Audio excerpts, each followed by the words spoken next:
Program ini didanai oleh para sahabat dan mitra dari Joyce Meyer Ministries. Allah tak akan mempercayakan banyak hal kepada bayi.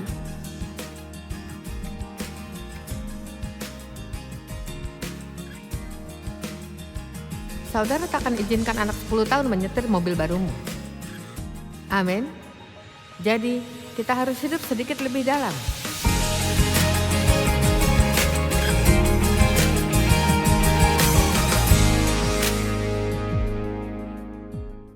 Jika saudara dan saya ingin jadi seperti yang Allah kehendaki, saya perlu usaha lebih besar.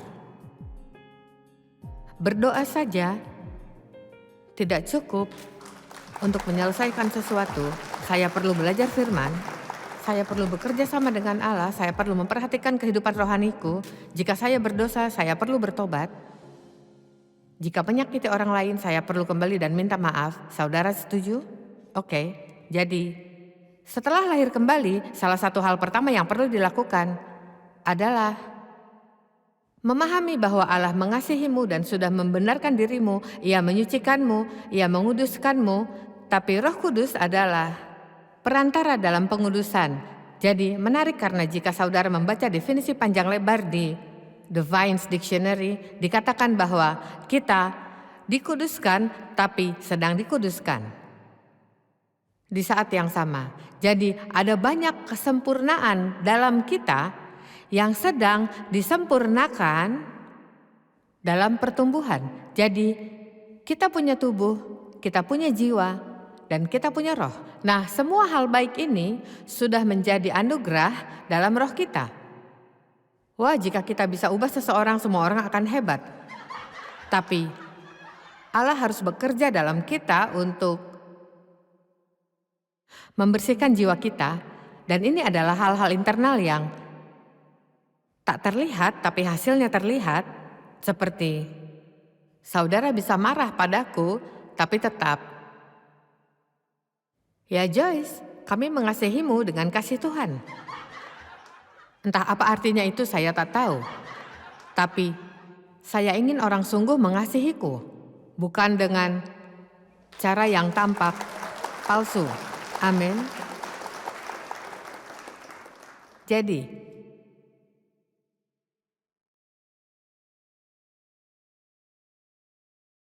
Allah pakai kebenaran untuk mengubah kita. Ia tidak jahat, koreksi itu berkat. Butuh waktu bertahun-tahun bagiku untuk paham, tapi saya sesungguhnya bersemangat saat Allah mengoreksiku. Mengapa bisa-bisanya kau semangat? Karena ini salah satu cara Ia menunjukkan kasih. Jika orang tua tak mengoreksi anak, mereka tak mengasihinya.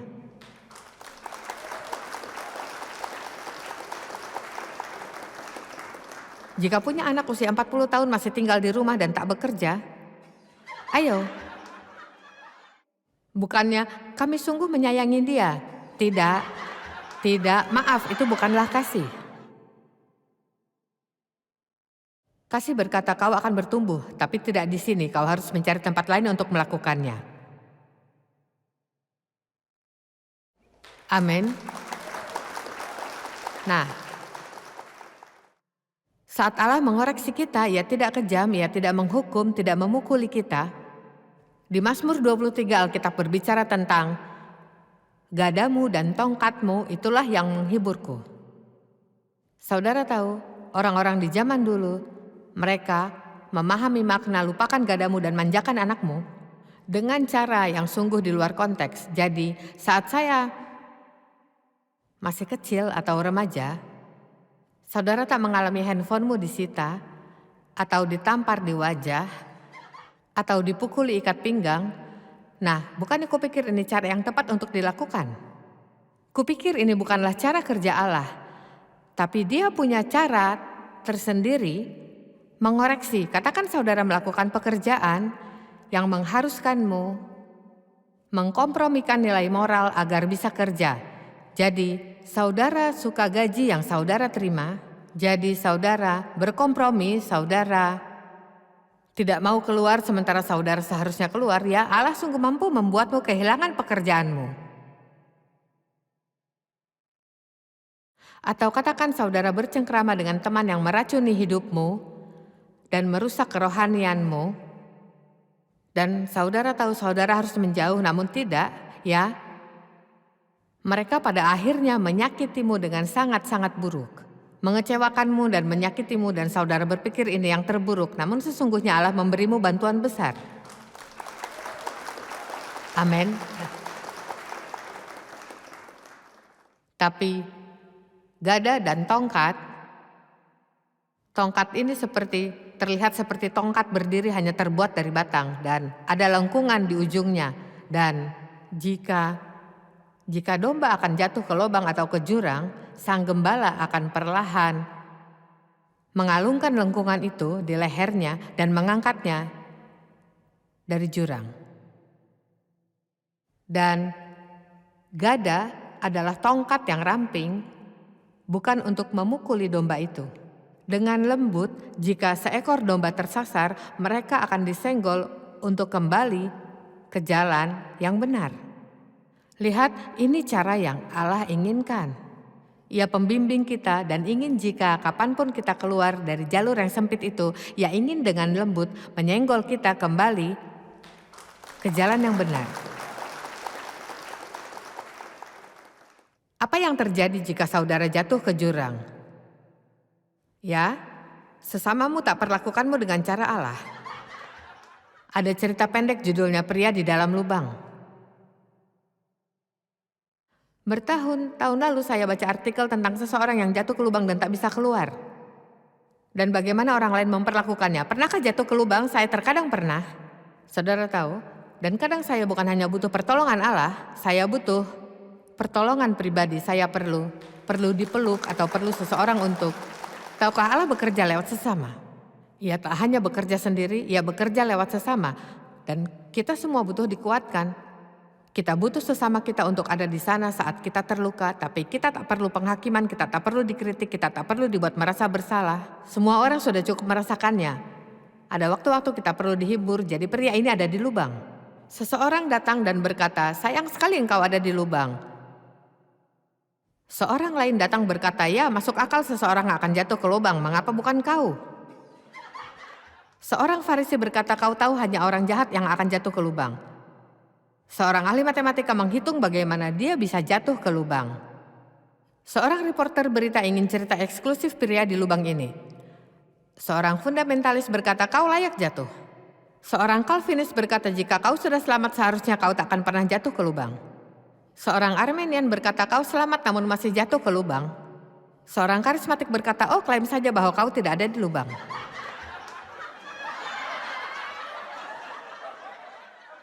Seorang realis datang berkata, "Nah, saudaraku, itu lubang." Seorang kontraktor independen bertanya apakah ia bayar pajak di lubang. Tuhan kasihanilah. Inspektor daerah bertanya apakah ia punya izin menggali lubang itu. Seorang yang mengasihani diri berkata, "Kau belum lihat apapun sampai kau lihat lubangku." Optimis berkata bisa saja terjadi lebih buruk, pesimis berkata akan terjadi yang lebih buruk. Tapi Yesus melihatnya. Dia segera ulurkan tangan dan memegang tangannya dan mengangkatnya keluar dari lubang. Terpujilah Allah.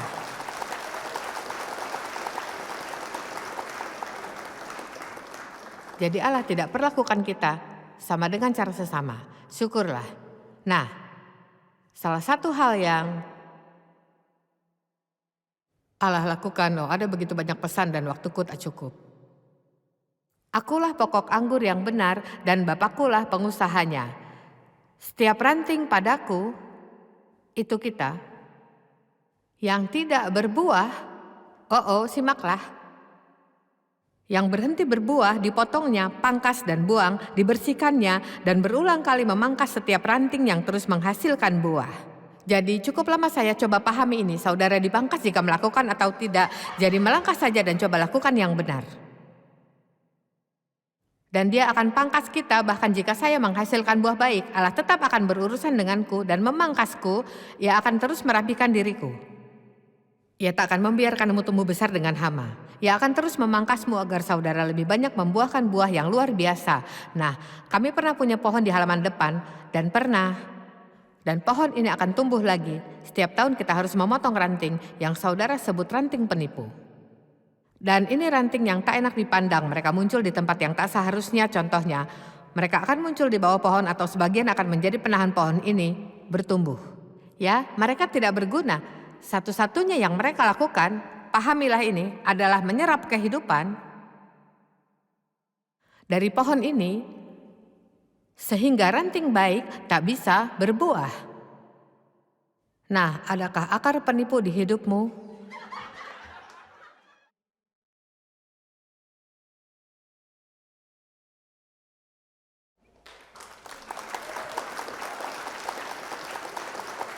Ayo. Ya, karena Allah mengasihi kita, Ia memangkas banyak hal yang mencuri dari hidup kita. Dan saya punya banyak alat pemangkas yang terkadang kubawa saat saya memberikan pesan seperti ini, tapi karena tidak ada waktu saya tak membawanya hari ini. Tapi saudara tahu ada banyak alat dari yang kecil yang terlihat seperti gunting sampai pemangkas yang besar untuk menggergaji dan lainnya. Jadi saya ingin Allah mendapatkanku saat Ia menemui yang paling kecil. Saudara tahu, saya tak mau mempertahankan ranting tipuanku sampai Ia mendapatkanku dengan sebuah gergaji besar. Ayo, saudara paham yang kubicarakan? Ya. Sewaktu-waktu saat saya sedang bekerja, Dave memanggil seseorang untuk datang dan memangkas pohon, dan ia memangkasnya terlalu banyak. Sampai kupikir, apa yang telah kau lakukan pada pohon itu? Pohon itu pohon terjelek yang pernah kulihat, tapi saudara harus lihat pohon itu di tahun berikutnya. Oh astaga, ia sangat indah. Dan lihat, itulah yang terjadi. Bahkan jika bicarakan tentang pohon sebenarnya, kita ibaratkan pohon dengan hidup manusia, tapi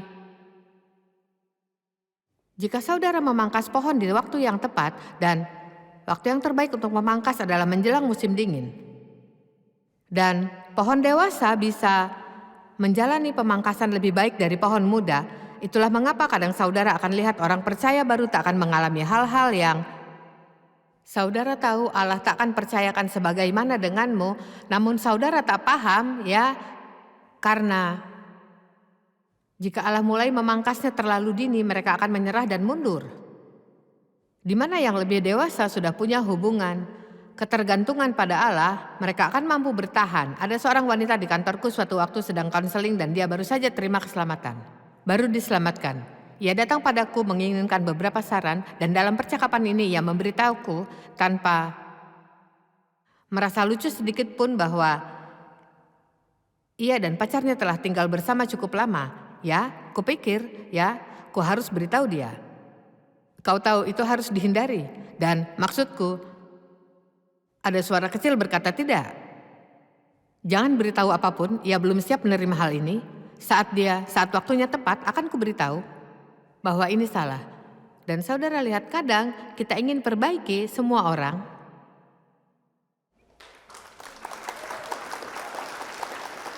Dan mereka bahkan tidak paham bahwa hal ini salah. Siapa di sini yang tahu Chris Kane? Saya sedang berbelanja dengannya suatu hari, dan kudatangi toko ini, dan pegawai perempuan ini menanyakan apa kegiatan kami di kota. Ia bertanya, apakah kau dari sini? Tidak, kami dari. Apa yang kau lakukan di sini? Kami sedang ikut konferensi Kristen, katanya. Oh, saya juga Kristen. Ya, saya segera tahu bahwa ini masalah. Berapa banyak saudara tahu saat cerita pada orang bahwa saudara Kristen dan mereka juga Kristen, itu jenis Kristen apakah itu? Saudara harus tunggu dan lihat. Dan jadi tidak lama ia mulai kami bercengkrama dan ia menggunakan banyak sumpah serapah dan tidak berhenti berkata kasar. Dan katanya, oh katanya seharusnya tak kulakukan ini. Tapi katanya, tapi tahukah kau kurasa Allah juga menyumpah. Ya, saya ingin melindungi reputasi Allah. Jadi saya menyender di counter dan berkata, Allah tidak menyumpah. Chris Kane menyusup dekatku dan berkata, tapi ia sungguh mengasihi yang menyumpah. Nah, saudara lihat, saya sedang berusaha membersihkan ikan yang belum kami tangkap. Dan itu kita lakukan, kita tak selalu tahu kapan, waktu yang tepat. Saudara harus sungguh berhati-hati saat mencoba memberitahu orang lain apa yang salah di hidup mereka, karena sesungguhnya ini bisa menakuti mereka. Jadi, seorang tukang taman yang baik tahu kapan waktunya memangkas. Dan saya ingin memberitahumu bahwa kupikir ini waktunya pembersihan tuntas. Berapa banyak di sini punya banyak hal di rumah yang perlu dibersihkan tuntas? Ya, saudara tahu di Lukas pasal 5 ada kisah, tapi tidak sempat saya bahas dan bacakan namun.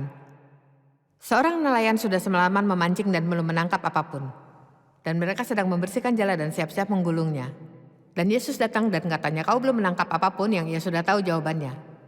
Dan kata mereka belum, dan katanya, ya coba lemparkan lagi jalamu. Dan bersiaplah menariknya. Maksudku seluruh kisah itu jika saudara baca sungguh dahsyat, jadi mereka tidak mau.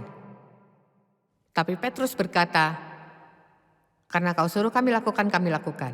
Dan mereka kembali ke air yang dalam dan menangkap begitu banyak ikan hingga perahu mereka tenggelam. Jadi mereka harus panggil bantuan dari perahu-perahu lain. Dan lihat, saat kita belajar mendengarkan pesan yang dalam, atau kita membaca buku yang tidak begitu dangkal, atau berjalan lebih dalam bersama Allah dan peduli lebih banyak akan pikiran Allah dari pikiran sesama. Saat kita hidup seperti itu, maka Allah bisa bawakan banyak hal indah dalam hidup kita yang kita terima dengan limpah hingga kita bisa mulai menolong dan memberkati sesama yang adalah kehendaknya.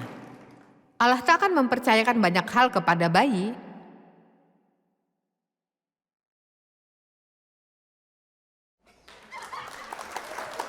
Saudara tak izinkan anak 10 tahun menyetir mobil barumu. Amin. Jadi, kita harus hidup sedikit lebih dalam. Seorang sahabatku membersihkan lemarinya, ia panggil putrinya untuk membantunya.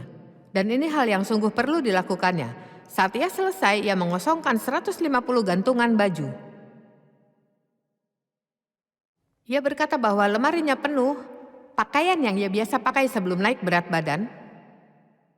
Dan ia menyimpannya sampai turun berat badan.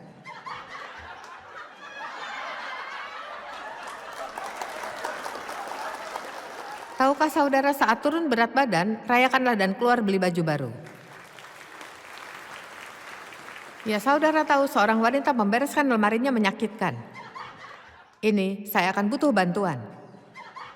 Karena punya 10 baju hitam dan saudara tahu yang kami lakukan, saya akan ambil sesuatu yang belum kupakai dalam 2 atau 3 tahun dan kupikir saya akan menyumbangkannya. Lalu kupikir lagi, ini bagus.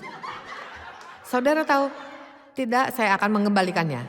Lalu berkata lagi, ya, yang lain saja. Lalu saya pindah ke sepatu dan mencobanya dan berkata, wah, kakiku jadi sakit, tapi ini cantik sekali. Ayo, dan tahukah yang kita lakukan? Saudara bisa punya 8 baju hitam kesukaan, tapi ada 2 yang saudara suka. Dan setiap kali saudara berpakaian, saudara akan selalu pilih yang saudara paling sukai. Nah, di luar lemari pakaianku, saya sungguh baik dalam merelakan barang-barangku. Tapi suamiku punya sedikit masalah. Kuberitahu Dave, ia akan kuceritakan hari ini.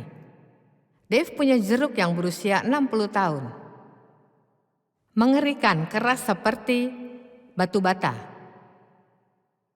Tapi saudara pikir ia akan membuang jeruk itu? Tidak. Tidak. Saya mungkin harus menguburkannya dengan Dave.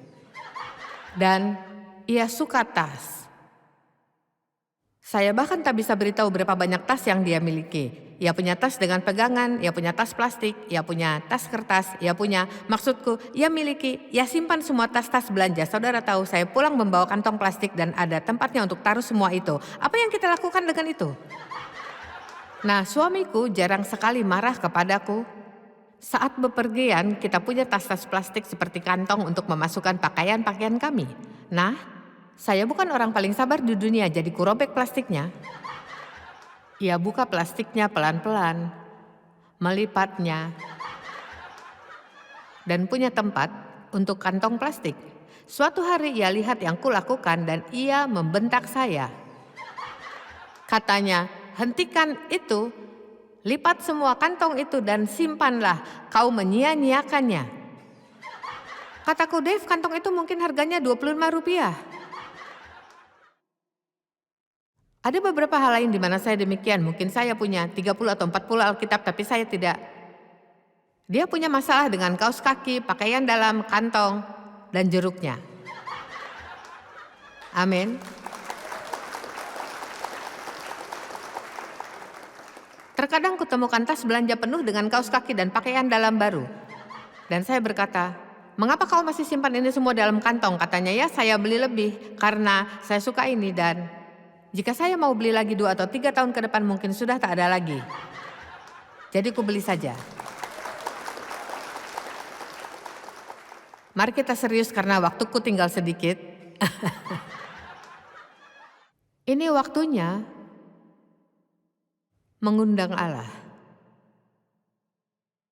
Berikan koreksi di mana diperlukan bagi hidupku. Dan jangan lari darinya. Jangan merasa bersalah dan terhakimi. Alkitab berkata dalam Wahyu bahwa mereka yang dikasihi Allah, Ia beritahu kesalahannya. Dan dikatakan, relakanlah hatimu dan bertobatlah saat Allah mengoreksimu. Amin.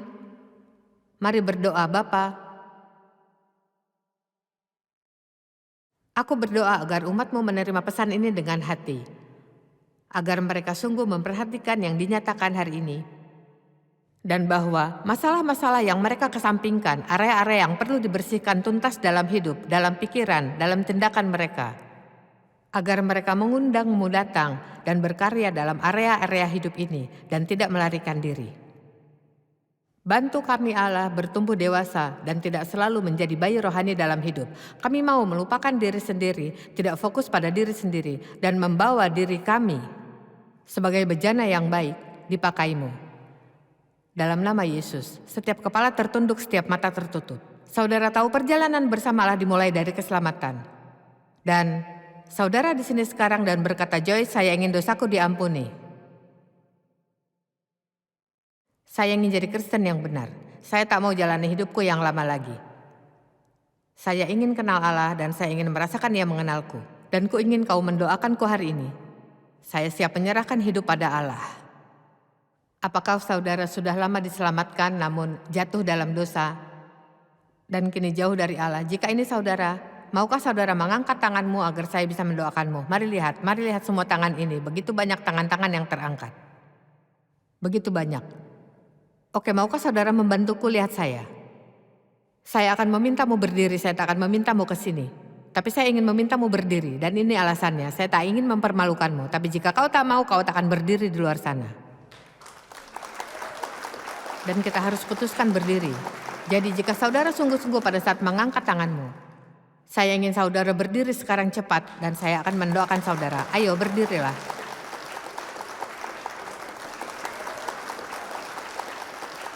Luar biasa. Haleluya. Oke, saya akan berdoa. Mari mengucapkan doa ini bersamaku. Allah Bapa, ku mengasihi-Mu. Yesus, ku percaya padamu. Aku tahu aku berdosa. Ampuni aku atas cara hidupku. Aku berbalik dari dosa dan menghadap kepadamu. Ampunilah aku. Datang dan hidup di dalamku. Terimalah hidupku, aku berserah, dan jadikanku apa yang Engkau kehendaki. Kini aku percaya, aku diselamatkan, dan Engkau akan mengajariku, dan aku tahu ada banyak yang harus kupelajari. Tapi aku mau belajar, aku ingin menjadi seperti yang Kau ingini. Dalam nama Yesus, amin.